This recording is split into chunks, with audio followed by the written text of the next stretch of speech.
BPL এ fixing যেভাবে হয়েছিল, যেভাবে হয়, ধরুন এভাবে হইতেও পারে।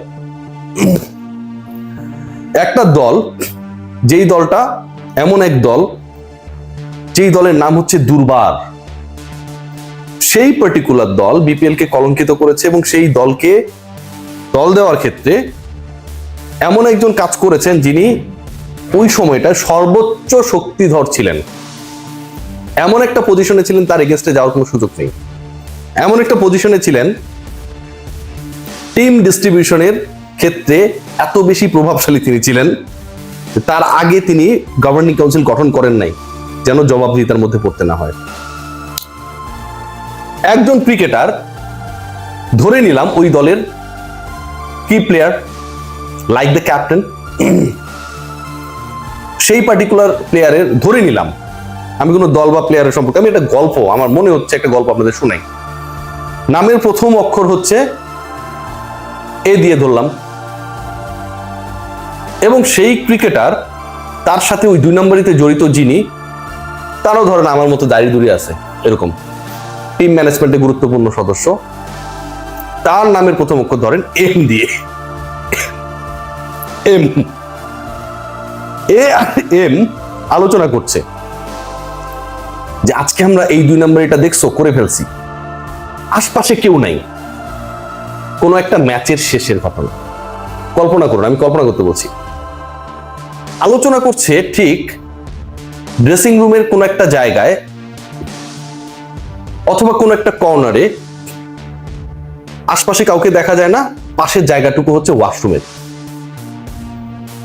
ভেতরে একজন, ধরুন একজন ক্রিকেটারই, তার নামের প্রথম অক্ষর এম দিয়ে, তিনি হাগু বা মুতু যেটাই করতে যান না কেন, ওই যে দুজন ম্যানেজমেন্টের যেই লোক যার নামের শুরুর অক্ষর এম দিয়ে এবং দলের সেই ক্রিকেটার যার নামের প্রথম অক্ষর এ দিয়ে, এই দুজনের ম্যাচ ফিক্সিং কেন্দ্রিক কথাবার্তা বা ওই টাইপের কথাবার্তা ওয়াশরুমের ভেতর থেকে শুনে ফেললেন।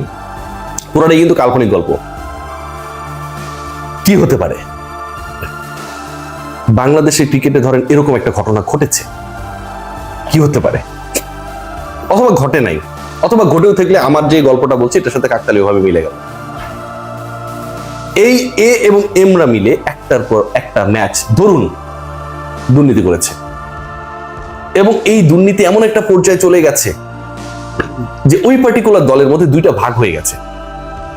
ধরেন যেহেতু বলাই হয়েছে 3টা ফ্র্যাঞ্চাইজির নাম প্রথম আলো রিপোর্টে, তার মানে তো ফ্র্যাঞ্চাইজিরা তো সন্দেহভাজন। পার্টিকুলার ওই ফ্র্যাঞ্চাইজি মালিক পক্ষ তারা চাচ্ছিল যে আগামীকালের ম্যাচটা তারা হেরে যাবে, একটা পক্ষ। আরেক পক্ষ তারা আরো একটা বড় গ্রুপের সাথে ইনভলভ, সেখানটায় হয়তো বাজির দর আরো বেশি, ধরুন বলছি, গল্প শোনাচ্ছি, কিন্তু তার ওই ম্যাচটা টার্গেট করেছে যেভাবে হোক আমরা জিতবো। ঘটনাটা ধরেন এরকম ঘটলো যে যেই দল ফকিন্নি দল হিসেবে বিপিএল শেষে বিবেচিত হলো, তার টার্গেটই ছিল ওই ম্যাচটা হারলে আমি একটা বড় অঙ্ক পাবো। কিন্তু বাকি 2 কর্মকর্তার ক্রিকেটার তারা যখন ওই ম্যাচটা জিতিয়ে দিলেন, প্রশংসা পেলেন, তাদের টার্গেট ছিল এটা যদি জিততে পারি তাহলে যারা জেতার জন্য বাজিটা লেগেছিল তাদের থেকে আমরা একটা বড় অঙ্ক পাবো। চোরের উপর বাটপারি, ধরুন এরকম একটা হয়েছে। এরকম যদি হয়ে থাকে, ধরেন না হলে তো হইল না, বুঝতেছেন কি ভয়াবহ অবস্থা, কি ভয়াবহ অবস্থা। একজন ক্রিকেটার, ধরুন এমন একজন ক্রিকেটার যিনি ওই দলের হয়ে খেলেছেন, তিনি ব্যাটার বোলার আমি বলছি না, তার পজিশন নিয়ে আমি বলছি না, যিনি ন্যাশনাল টিমও কিছুদিন আগেই খেলেছেন, তিনি যখন এরকম কর্মকাণ্ডের সাথে যদি জড়িয়ে পড়েন তাহলে নতুনরা কি শিখবে জানবে, এবং সেই ব্যাপারটা এক্সপোজড হয়ে গেছে। ধরুন ওই এম যে টয়লেটের ভিতরে ছিল, শোনার পরে সবকিছুই বাংলাদেশ ক্রিকেট বোর্ডের দুর্নীতি দমন কমিশনকে, বিভাগকে, আকুকে জানিয়ে দিল, তাহলে কি হবে? এরকম কি কেউ জানিয়েছে? আমার গল্পের সাথে বাস্তবতার মিলার আসলে কোনো সম্ভাবনা নেই। বাংলাদেশ ক্রিকেট এই মুহূর্তে কোন জায়গায় রয়েছে?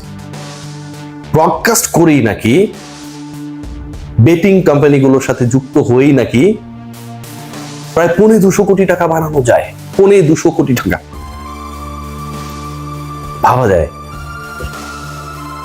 10 থেকে 12 জন ন্যাশনাল ক্রিকেটার নাকি জড়িত, ভাবা যায় 10 থেকে 12 জন, যাদের 4 থেকে 5 জনের ব্যাপারে আমি গতকাল আপনাদের আইডিয়া দিয়েছি, দারুণ উদযাপন করতে পারেন একজন ক্রিকেটার, সেটা আমাদের ন্যাশনাল সেলিব্রেশন পরিণত হয়েছিল। তিনি জড়িত, টেস্টে অসাধারণ রেকর্ড করেছিলেন, পৃথিবীর ভয়ঙ্করতম ব্যাটারকে রেগুলার আউট করতে পারেন, এরকম একজন নাকি জড়িত। শরীর দেখে মনে হবে না, কিন্তু অসাধারণ বল করতে পারতেন, সুইং করতে পারতেন, স্টেপ উপরে দিতে পারতেন, সেরকম একজন নাকি জড়িত। আয়ুব বাচ্চুর নাম মনে করলে এবি মনে পড়ে, তার নামের কাছাকাছি একজন নাকি জড়িত, জাতীয় দলে কখনো খেলেন নাই। এবং এমন একজন নাকি জড়িত, সন্দেহভাজনের তালিকায় রয়েছে, আবার বলছি সন্দেহভাজনের তালিকায় রয়েছে, জাতীয় দলে যার খেলা, যার পারফরমেন্স করা, ঘরোয়া ক্রিকেটে যার পারফরমেন্স নিয়ে অনেক আলোচনা হচ্ছে। এই ঘটনাগুলো এমন এক পর্যায়ে গেছে, এমন ভাবে এই ব্যাপারগুলো ঘটেছে, যখন এই দলগুলোকে স্পেশালি, আমি বলছি না যে এরা সবাই হচ্ছে ওই দলটার সাথে জড়িত, যে দলের নাম আমি বলবো, রাজশাহী বিপিএল কে বাজেভাবে কলঙ্কিত করেছিল। আমি বলছি না যে এরা রাজশাহীর সাথে জড়িত, ওটা তো আমি গল্প বললাম। এই দলের দল পাওয়ারই কথা ছিল না, ফারুক আহমেদ তার একক ক্ষমতা বলে রাজশাহীকে টিম দিয়েছিল, একক ক্ষমতা বলে। BPL governing council, Bangladesh cricket বোর্ডের যে উইংটা রয়েছে, in general they are entitled to take any decision regarding the BPL, franchisee management, player distribution, salary of the cricketers, everything. But then President of Bangladesh Cricket Board, he did something. He ensured something, that the full authority of selecting particular teams will be done by him, not by the governing council. The governing council was formed after giving franchises to particular owners. Particular ownerদেরকে team দেওয়ার পরে governing council form করা হয়েছিল, just for the reason that president could play his highest role. Let's come to another point. Who was the chairman of the governing council? Farooq Ahmed himself.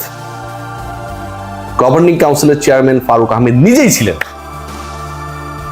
একজন president Nazmul Abedin Fahim তার সাথেই বোর্ডে ঢুকেছেন, তাকেও দায়িত্ব দেন নাই, তিনি প্রেসিডেন্ট, তিনি চেয়ারম্যান।